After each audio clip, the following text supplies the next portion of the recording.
안녕하세요. 올해로 4살 난 딸 하나를 키우고 있는 결혼 생활 5년차의 30대 여성입니다. 남편과는 친정오빠의 소개로 만났습니다. 남편은 친정오빠의 절친한 후배였는데 남자는 남자가 알아보는 법이라며 친정오빠가 무조건 만나보라고 하더군요. 워낙 엄격한 집안에서 자란 탓에 이성에 대해서 무지했던 저는 친정오빠가 어련히 알아서 잘 골라주었겠지라는 믿음에 지금의 남편과 연애를 시작했어요. 사실 남편과 제가 천생연분처럼 잘 맞았던 건 아니에요.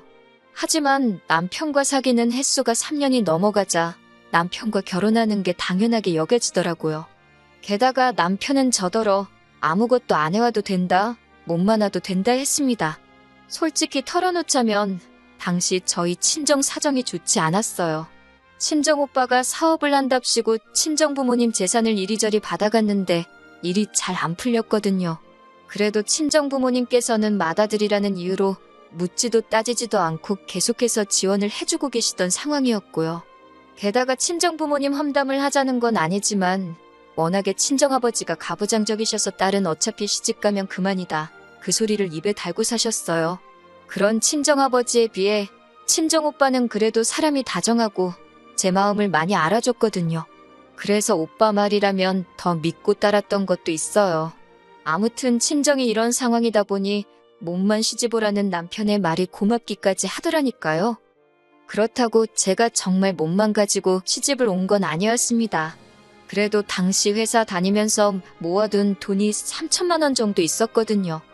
회사 생활 시작한 이후로 매달 친정의 생활비를 보태드리고 그러다 보니 많이 모으지는 못했지요. 그래도 시집 간다 하니까 친정어머니가 친정아버지 몰래 1,000만 원 만들어주시대요. 그렇게 총 4천만 원 들고 왔어요. 남편은 경기권에 자기 명의로 된 빌라가 있다고 했고요. 그런데 결혼 후에서야 알게 된 게 빌라는 시세 2억짜리였고 그나마도 대출이 1억 정도 있어서 결혼식을 올린 이후부터는 같이 갚기 시작했네요. 결혼식을 올린 뒤 신혼 1년은 그래도 그럭저럭 괜찮았어요. 어느 다른 신혼부부들처럼 서로 맞춰가느라 다투기도 했지만 대부분이 심각하지 않은 일들이었지요. 그러다 제가 임신을 하면서 생각지도 못한 이야기를 듣게 되었습니다. 제 임신 소식을 들으신 어머님께서 학가를 제안하셨거든요. 같이 살면서 당신이 제 산후조리도 해주고 아이도 봐주겠다는 말씀이셨는데 솔직히 내키지가 않았네요. 시부모님에 대해서 조금 이야기를 해보자면 아버님께서는 저희 부부가 결혼식을 올리고 얼마 지나지 않아 지병으로 세상을 떠나셨어요. 사실 워낙에 건강 상태가 좋지 못하셨기에 오래 버티지 못하실 건 알고 있었지만 저희 예상보다 빨리 세상을 떠나셔서 저를 비롯한 모두가 충격이 컸지요. 그리고 아버님과 금슬이 좋으셨던 어머님께서는 하루가 다르게 어두워지시더니 급기야 우울증 증세를 보이기 시작하셨습니다. 저희를 앞에 앉혀두고도 당신이 무슨 이야기를 하고 계셨는지 깜빡하시기가 일쑤였고 이후로도 걸핏하면 멍하니 하루 종일 창밖만 보고 계셨습니다. 반년쯤 지나 어머님의 생신 때는 제가 차려드린 밥상을 보시고는 엉엉 우시다가 갑자기 밥상을 발로 걷어차셨는데 남편도 신우도 어머님의 그런 과격한 행동은 처음이라며 꽤나 당황해야 돼요. 상을 차린 저는 저대로 서운하고 서러워서 눈물을 흘렸고 집안 망신이다 싶었지만 아는 지인에게 털어놓으니 그거 우울증 아니냐입니다. 그래서 남편과 신우에게 어머님을 모시고 병원에 가보자 했어요. 그런데 그 말을 들은 신우가 네가 뭔데 우리 엄마를 미친 액수 취급을 하냐고 다짜고짜 화를 냈습니다. 남편도 저더러 걱정해주는 건 고마운데 어머님은 멀쩡하고 오히려 이런 이야기를 하는 제가 어머님께 상처를 준다는 식이 돼요. 무엇보다도 어머님 본인이 병원 가길 거부하셨기에 적절한 치료는커녕 상담조차 이루어지지 못하고 있었습니다. 사정이 그렇다 보니 솔직히 산후조리고 앞으로 태어날 아기고 어머님께 맡기는 건 부담스러웠고 꺼림직했어요. 하지만 이런 제 마음을 알아줄 것 같던 남편마저 모처럼 어머님의 의욕적인 모습에 한껏 들떠 있었기에 결국 저는 남편을 설득하지 못했습니다. 하지만 다행이라고 해야 할지 금세 또 며칠 만에 어머님께서 기분이 안 좋으시다며 학가는 안 하겠다 하시대요. 주변에서 하는 말이 집까지 팔고 아들네 들어갔는데 아들 며느리가 구박하면 서러워서 못 산다고 했다나요. 듣고 있는데 저도 남편도 좀 황당했다고 해야 하나? 동시에 마음에 병이 있어서 그러신 거니 안타깝기도 하고 학가는 피했다 생각하니 다행이다 싶기도 했고요. 아무튼 결국 산후조리도 아이 봐주는 것도 다 없던 일이 되었습니다. 이후로 아이가 태어났고 저는 얼마 지나지 않아 다니던 회사를 관뒀습니다. 원래 회사를 다니는 동안 부업으로 번역일을 하고 있었는데 언젠가부터 번역일로 버는 돈이 출판사 월급하고 비슷해졌거든요. 게다가 회사는 출퇴근을 해야 했지만 번역일은 집에서도 할 수 있었으니 여러모로 번역일이 저에겐 나은 옵션이었어요. 그런데 이때부터였어요. 남편이 저와는 상의도 없이 걸핏하면 어머님을 일주일이고 한 달이고 저희 집에 계시게 하더라고요.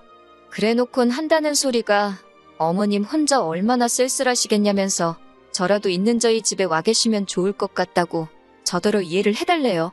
오신 김에 손녀도 봐주실 테니 분명 저에게 도움이 될 거라면서요. 하지만 실상은 그렇지 못했습니다. 어머님은 저희 집에 오시면 손님이자 상전이셨어요.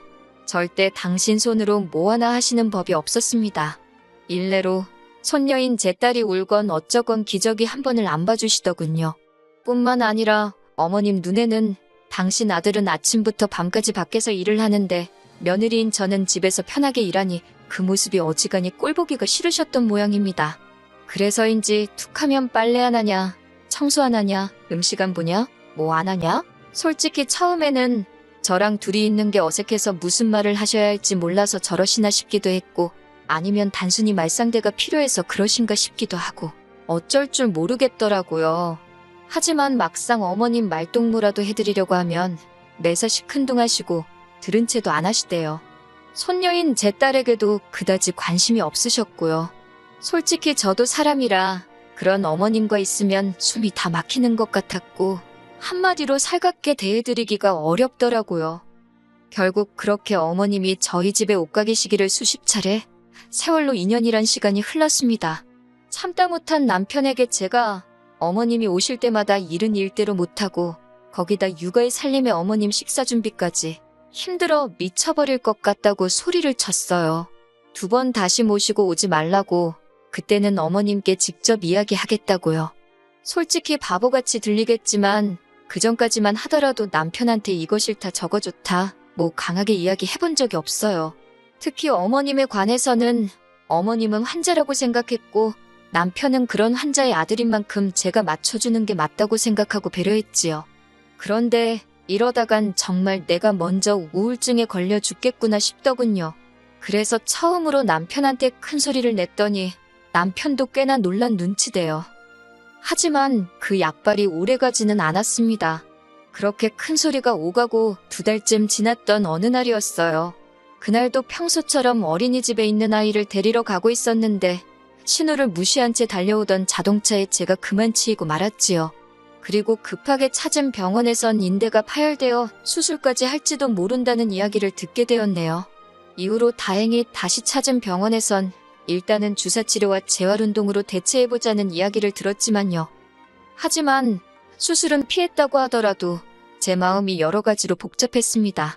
생각지도 못한 사고와 부상은 저로 하여금 이런저런 생각을 하게 만들었어요. 그러면서 동시에 제가 살아온 시간도 되돌아보게 하더라고요. 결혼한 첫 해를 제외하곤 하루하루를 일만 하고 애만 키우고 어머님 비위 맞추고 참 힘들게 살았다 싶더라고요. 그런데 그런 와중에 남편이 저더러 한다는 소리가 어머님을 2달 정도 모셔오고 싶답니다. 어머님이 요새 발목이 시큰거려 제대로 걷지도 못하겠다고 그러신대요. 참고로 저희 어머님 과장해서 말하는데 일가견이 있으신 분입니다. 그렇다고 며느리로서 어머님의 병세에 다짜고짜 진짜냐 따져 물을 수는 없었으니 일단 듣고만 있었어요. 남편은 그런 저에게 어머님을 저희 집에 모셔와서 병원도 모시고 다니고 그랬으면 좋겠답니다.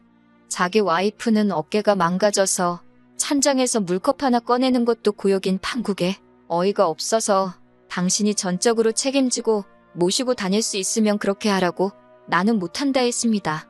그랬더니 남편이 고민 없이 자기가 하겠다대요. 저는 신경 쓸 거 하나 없다면서 식사만 챙겨드리면 된다고요. 사실 칼질하는 것도 쌀 씻는 것도 아무튼 어깨에 힘이 들어가는 일이라면 무리가 되었고 혹시나 상태가 더 나빠져서 수술이라도 하게 될까 무서워서 그마저도 내키지는 않았어요. 하지만 어차피 먹고는 살아야 하고 먹는 걸로 그러는 건 도리가 아닌 것 같아 알겠다 했습니다. 그리고 이틀 뒤 남편이 어머님을 모시고 왔습니다. 어머님 댁은 참고로 저희 집에서 차로 1시간 거리에 있어요. 다니기로 한 병원까지도 차로 1시간 거리로 저희 집에서 가는 것과 별반 다르지 않지요. 제가 어머님이었다면 불편하게 며느리랑 부대끼며 있느니 제 집에 있지 않았을까 싶었지만 아무튼 발목이 아파 걷지도 못하신다는 얘기와 달리 어머님께서는 다음날 아침 바로 산책을 나설 만큼 아무렇지 않아 보였습니다. 남편더러 당신도 어머님 산책하는 거 보지 않았냐, 진짜 아프신 거 맞냐 하니까 저게 다 재활운동의 일환이라며 어머님을 두둔하더군요. 팔은 안으로 굽는다더니 내가 당신과 무슨 말을 하겠냐 싶어서 더는 따지고 들지도 않았습니다. 그냥 약속한 대로 알아서 책임지라 그 소리만 했어요. 하지만 어머님이 오시고 정확히 일주일째 되던 날이었습니다. 남편이 급하게 출장 일정이 잡혔다며 저더러 3박 4일 동안 어머님을 부탁한다는 거예요. 저는 단칼에 거절했습니다. 어머님이 오신 이후로 반찬 타박을 어찌나 하시는지 평소 남편과 제가 먹는 것보다 2배, 3배 많은 메뉴를 그것도 몇 끼마다 해대고 있었거든요. 그리고 당연히 그러한 부엌일이 제 어깨에 큰 무리가 되고 있었고요. 그것도 속상해 죽겠는데 어머님까지 모시고 병원에 가라니 내 어깨 재활치료 받으러 가는 것도 힘들어 죽겠는데 못한다 했습니다. 정 뭐하면 신우한테 부탁하라고 쏘아붙였어요. 신우는 저희 집에서 차로 20분 거리에 살고 있었거든요. 하지만 남편은 말로만 알겠다 하더니 출장을 가는 날까지 기어이 가타부타 말이 없더군요. 그리고는 그냥 어머님을 두고 출장에 가버렸어요. 완전히 이건 뭐 저한테 마치 네가 시어머니 모시고 병원에 안 가고 백이냐는 선전포고나 다름없게 느껴지더라고요. 그래서 안 갔습니다. 이렇게 막무가내로 나오면 통할 줄 알았다는 게 어이가 없었으니까요. 그리고 남편이 출장에서 돌아온 날 어머님은 정말 버선만 안 신으셨지 남편 맞이하시는 모습이 정말 버선발로 뛰어나가시는 모양새였습니다. 남편을 붙들어 앉히시곤 당신 발목도 아프고 머리도 아프고 등도 아프고 그런 어머님을 보더니 남편이 저더러 병원 안 모시고 갔냐고 묻대요. 그리고 그 질문을 들은 순간 얼마나 열이 받던지 당신 눈에는 어깨 때문에 옷 갈아입는 것도 힘겨워하는 나는 안 보이냐고 따졌어요. 하루 종일 삼시세끼 칼질에 대고 상차리고 그 와중에 애보고 일하고 알아줄 거 아니고 도와줄 거 아니면 최소한 사람을 긁지는 말라고 화를 냈지요. 그랬더니 어머님께서 왜 당신 아들한테 소리를 지르냐며 네 팔이 그 모양인 게 내 아들 탓이냐고 생기다 말게 낳은 네 부모한테 따지라며 고래고래 소리를 지르셨습니다. 그리고는 당장이라도 절 때릴 기세로 저에게 다가오시는데 남편이 순간 어머님을 막아서면서 그런 게 아니라고 하대요. 하지만 어머님께선 갑자기 엉엉 우시면서 당신 아들이 불쌍하답니다. 결국 참다 못한 저도 그동안 속에 있던 말을 끄집어냈습니다. 제가 하나하나 적지는 못했지만 그동안 저희 집에 계시면서 어지간히 저를 깎아내리셨거든요. 툭하면 야너 부르시는 건 기본이었고 그렇게 제가 해드리는 밥 드시면서도 손녀인 제 딸한테 내복은커녕 양말 한 짝 안 사주셨지요. 꼴랑 4천만 원의 예단도 제대로 안 해왔다며 사람을 어찌나 면박을 주셨는지 어머님더러 2억짜리 빌라 그나마도 1억이 대출인데 그리고 집도 누가 사야 돈이지 그 종이에 이름만 올라가 있다고 그게 돈이냐고 저도 그동안 꾹꾹 참았던 말들 다 쏟아냈습니다. 어머님 비위 맞추는 거 힘들고 어머님 성격 정말 이상하시다고 그렇게 싫으면 오지 마시지 누가 반긴다고 꾸역꾸역 와서 성질이시냐고요. 그러자 어머님이 정말 저를 잡아먹을 듯이 노려보시더니 시엠이 알기를 우습게 안다면서 처음에 자기한테 우울증 어쩌고 할 때부터 딱 알아봤답니다. 제가 지금 어머님을 정신병자 취급을 하는 거라나요. 어머님이 어찌나 악을 쓰고 우겨대는지 정말 저까지 정신이 하나도 없었네요. 결국 남편이 신우에게 전화를 걸었고 얼마 지나지 않아 신우와 신우 남편이 쫓아왔습니다. 신우 남편이 어머님을 모시고 나갔고 신우는 저더러 어찌됐건 시어머니인데 그거 비위 좀 맞춰주는 게 어렵냐면서 그래서 그러면 언니가 모시고 가라니까 한다는 소리가 자기는 모셔도 자기 시부모님을 모셔야 할 판이지 친정어머니를 어떻게 모시냐고 툴툴거려요. 그러면서 신우도 어머님이랑 똑같은 소리를 하대요. 자기 동생이 장가갈 때 집까지 해갔는데 어머님 좀 모실 수 있는 거 아니냐고. 그러자 이번엔 남편이 나서서는 집 얘기 좀 그만하라고 쪽팔린다며 화를 내더라고요. 한참의 실랑이 끝에 일단은 어머님이 신혼에 있다가 당신 집으로 내려가시기로 이야기가 되었습니다. 상황이 일단락되고 나자 남편이 저더러 일단은 미안하다면서 저한테 이해를 좀 해달라대요. 자기 어머니는 환자라면서 그렇게 제가 병원에 모시고 가자 할 때는 멀쩡하다더니 이제 와서 환자라고 저한테 사과를 해달랍니다. 저는 사과 못한다고 했어요. 나더러 매번 이렇게 참고 살라는 거냐고. 그렇게는 못한다고요.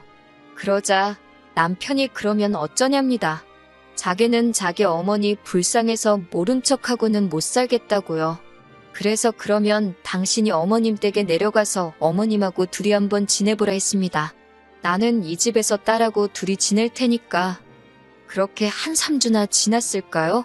남편한테 연락이 왔습니다. 자기가 생각이 짧았다며 무조건 미안하대요. 자기 어머니지만 이렇게 까다롭고 상대하기 어려운 분인지 몰랐다면서 저더러 고생이 많았겠다고 그래요. 그래서 남편과 저는 극적으로 화해를 했습니다. 그리고 남편이 신우에게도 저에게 이야기한 것과 똑같이 얘기를 했답니다.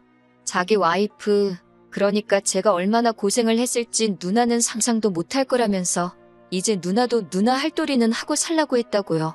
실제로 어머님도 당신 아들하고 둘이 있으니 순식간에 집안일이며 뭐며 다 당신 몫이 되었던 모양입니다. 저랑도 사이가 안 좋지. 아들 하나 보고 살자니 당신이 할 일이 너무 많지. 그래서 이후로는 저희는 안 찾고 신우만 찾으시더라고요. 진작에 왜 이 방법을 쓰지 않았을까 생각하면 허무할 정도로 상황은 순식간에 해결이 되었습니다. 남편도 이제는 저를 이해하고 어머님을 병원에 모시고 가려고 노력 중이에요. 신우도 어지간히 시달렸는지 저희랑 뜻을 같이 하고 있고요. 다만 당사자인 어머님께서 어찌나 완강하게 버티시는지 저희가 좀 더 고생하긴 할 것 같아요. 부디 하루빨리 어머님 마음의 병이 회복되어 건강한 노년을 보내실 수 있기를 바랄 뿐입니다.